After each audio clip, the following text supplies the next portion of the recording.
Hey everyone, once again I am back to discuss some more community reactions to Call of Duty Zombies games. In my last video, we discussed the dynamic Black Ops 1 and the reactions to that game, so naturally in this video I am going to be covering the community's reaction to Black Ops 2 Zombies. As you will see in this video, this was the turning point for Zombies fans and was the point where developers really started to take this mode seriously, so let's just cut right to the chase and go all the way back to 2012 for the release of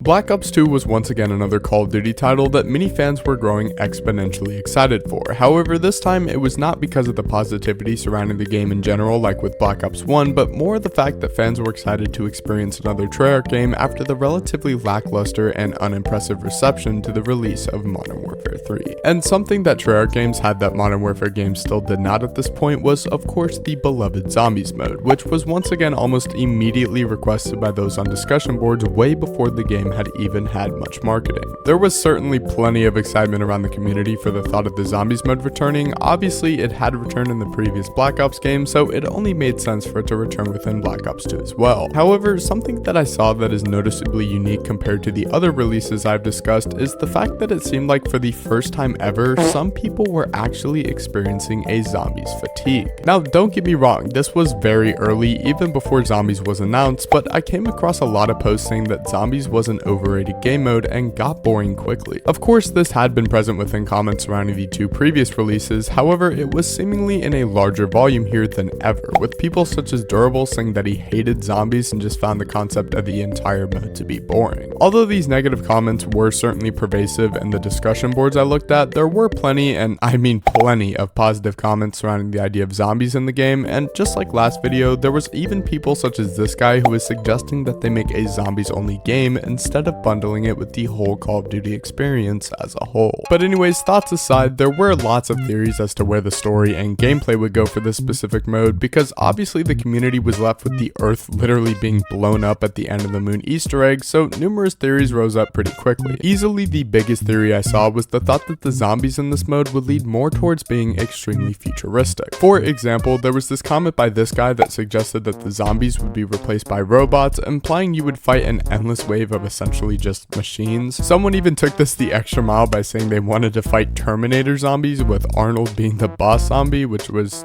just a great theory. Jokes aside though, people genuinely thought this, and the idea of future zombies was almost limitless. Jetpacks, mech suits, laser guns, you name it, everyone was almost convinced that this game would be set in the far future of some kind, which was actually strange to me because of the fact that the next game, we'll cross that road when we get there. People were really keen on this idea of not having zombies though, and I even saw a comment that suggested that dinosaurs should be in the game instead of zombies. Like, what am I even saying? Anyways, there actually was not a lot of time for theorization this time around because Zombies was not kidding around and surprisingly was revealed extremely early compared to the past releases, almost half a year before the actual game would even release. The first promotional image for Zombies would release somewhere around May 3rd, 2012. I saw this post by this guy saying he couldn't wait to see what they were doing, but then I found a video posted by NGT Zombies that was breaking down the supposed image, and it turned out to be this. Although this image was pretty basic, it did act as the first piece of definitive evidence that Zombies would be in this mode, and based off of the comments under NGT's video, it's safe to say the community was excited. I did see this theory though that I just had to bring up that said that she was holding Richtofen's head, which was interesting, I guess. And I also saw a comment literally calling out the myth that Misty was Dempsey's daughter, which was just crazy for me to see because it's insane to think that it was thought of that long ago. However, there would be a pretty significant amount of radio silence from Treyarch for the next couple of months, and then suddenly 3 months later we got practically an entire month's worth of Zombies teasers that covered multiple aspects of the game and revealed some things we didn't know previously. For instance, there was this image that was captioned "There goes the neighborhood" that showed a picture of the Nuketown sign with zombies under it, which absolutely sent the community into a craze at the time upon hearing it. There were a pretty decent amount of these, and as much as I would love to go into each and every one of these Twitter and YouTube posts, they really do not provide anything too special aside from building up hype for the community per usual from the developers. But one thing I did want to point out was these YouTube videos that showed off sound to the map and a staticky TV, which honestly is just great marketing and genuinely does feel like zombies. Anyways, a trailer would finally release at the end of all this marketing on September 26th, and with it came a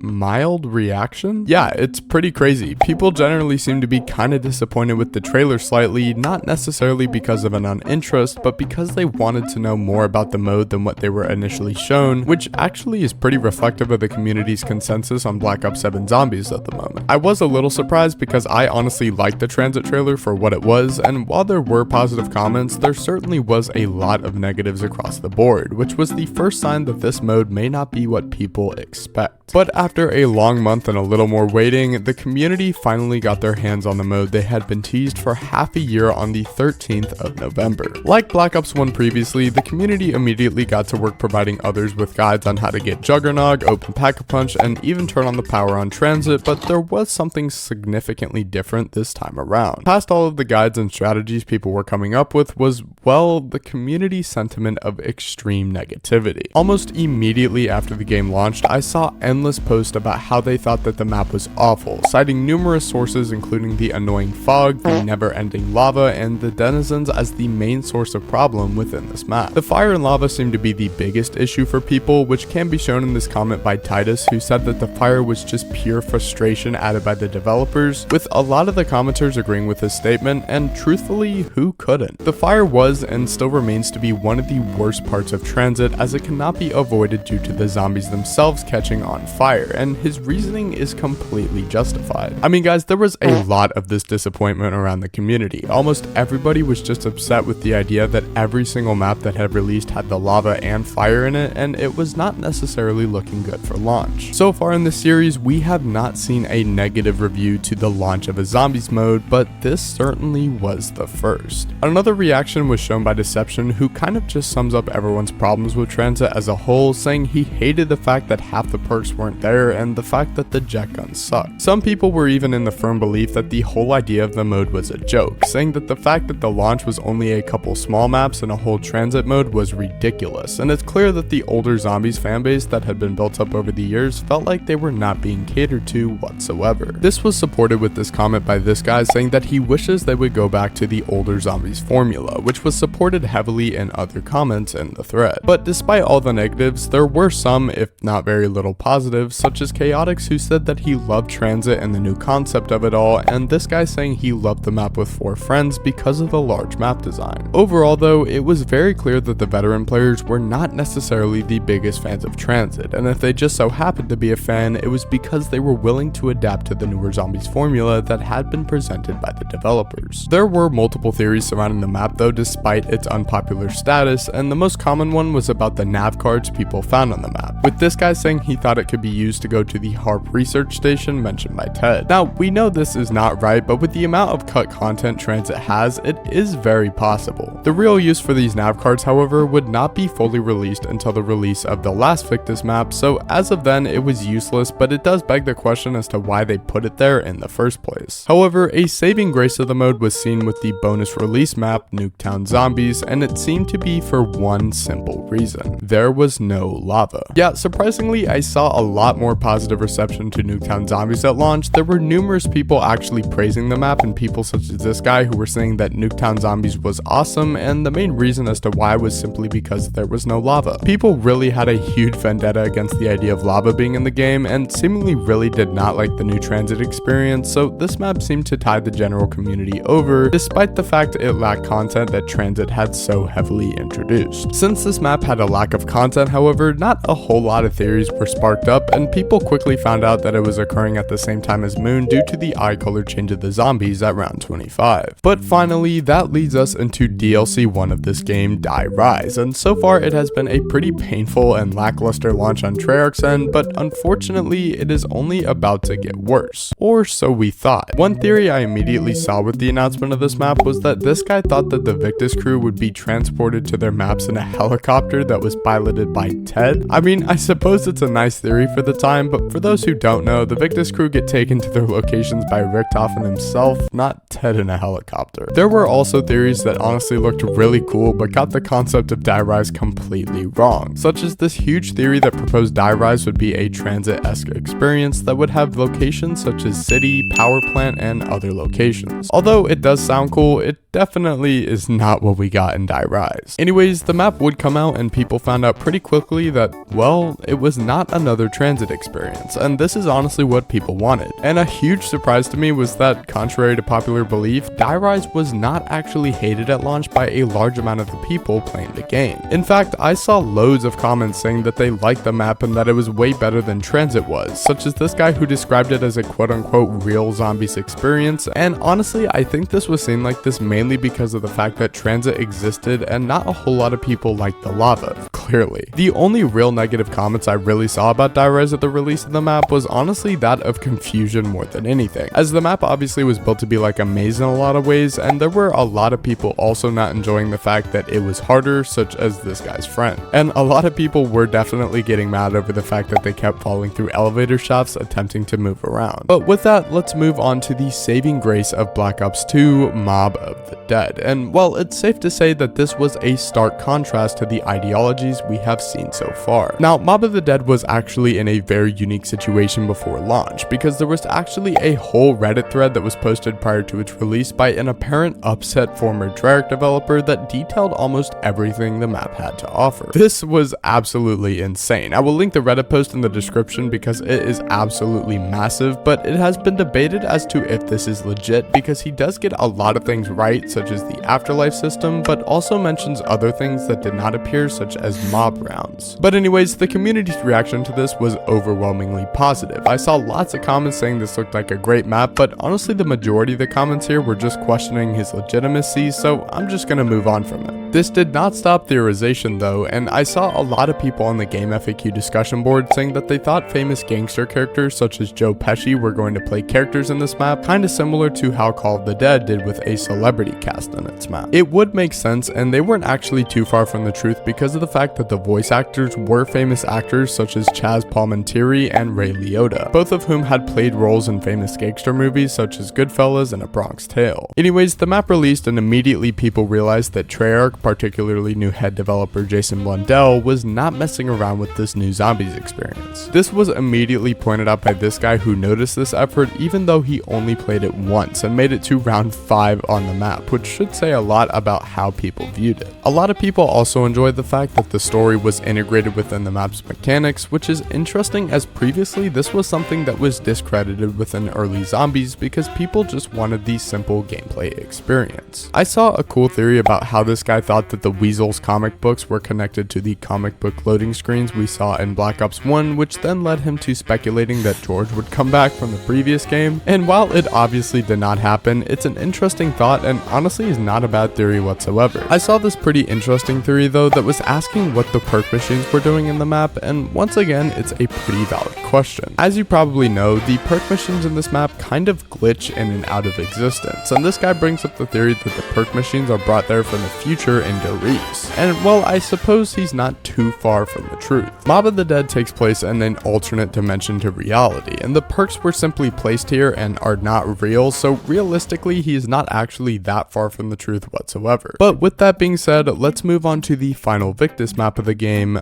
Buried. Now, for some reason, the first thing I saw when looking into some of the comments at the time was this one that said that it reminded them of Shangri-La, and I mean, I honestly cannot see the resemblance at all. I mean, I suppose I could right by the mystery box maybe, but besides that, the maps have no similarities whatsoever in terms of appearance, so I'm not sure what this dude is talking about. But I did see this comment that said they had high hopes for Buried. They believed the 2 previous maps had been great and were excited to see more, and it was safe to say that Buried was not necessarily having the pressure to perform well like Die Rise or Mob of the Dead previously. But the map released, and honestly the first comments I saw about the map were half complaints, and I say half complaints because realistically they were just saying it was too easy. Like this guy who said on his first game he got to round 31 with 3 random people while they had little to no downs, which is definitely a sign that the map was too easy, but I don't believe he necessarily thought it was bad. In fact, I saw an overwhelmingly positive reception to this map at its launch. There were quite literally comments saying that even though it was easy, it still was an amazing map, such as this guy who loved all of the new additions the map had brought to the table. There were people who did consider a a lot of the aspects of the map to be bad, however, such as this guy who said that Buried was ruined because of the amount of traps on the map that would allow you to get to the high rounds easier. Something funny that I noticed about Buried though was about Arthur, which if you don't know is the big dude on the map that a lot of people call Leroy. But just like the Pentagon Thief last video, I saw almost endless names for this guy that people were coming up with, ranging from Redneck to Huckleberry, which is just so funny to me. Oh, and fun fact if you didn't know, the reason the nickname Leroy even exists was because of a YouTuber named Syndicate who called him that, and it just kind of spread like wildfire. The big fella, which is actually called Leroy, by the way. His name's Leroy, so. With the final Victus map out of the way though, it's about time we make our way to the true finale of Black Ops 2 Zombies Origins. Immediately when I looked at discussion boards about this map around this time, I saw a couple of theories, such as this one posted by Abyss that said that he thought Origins would be a mix of all the older Call of Duty Zombies maps. And well, if we look at the name itself, it does seem to be that way. Obviously Origins quite literally means the beginning of something or the place where it started, so it would make sense. I also saw this other theory that apparently Maxis was going to be a boss zombie on the map in a suit of some kind, which honestly once again was not really that bad considering we do have Panzers in the map, but they certainly are not Maxis because, well, yeah. And to nobody's surprise, when this map released, it was absolutely met with easily the most positive reception out of all the maps in the game. This is so fun!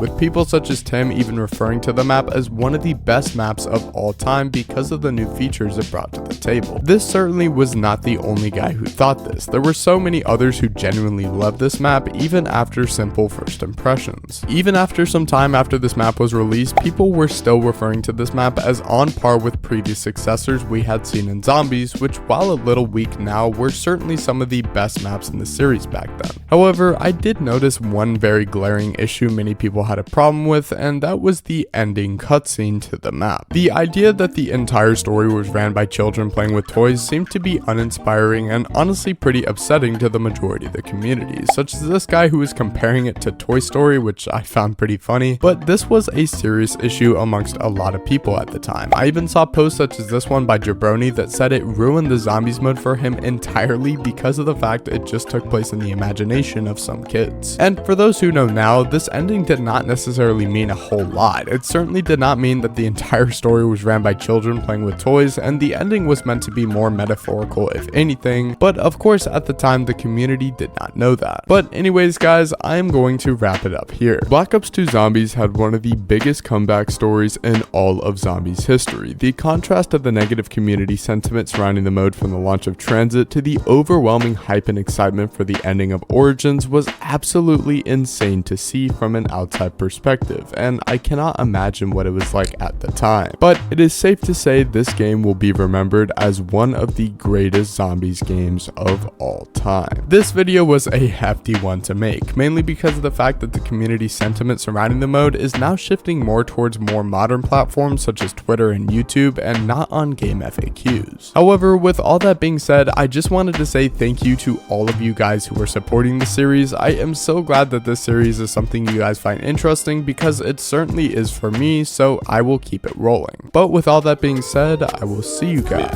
in the next one. Peace.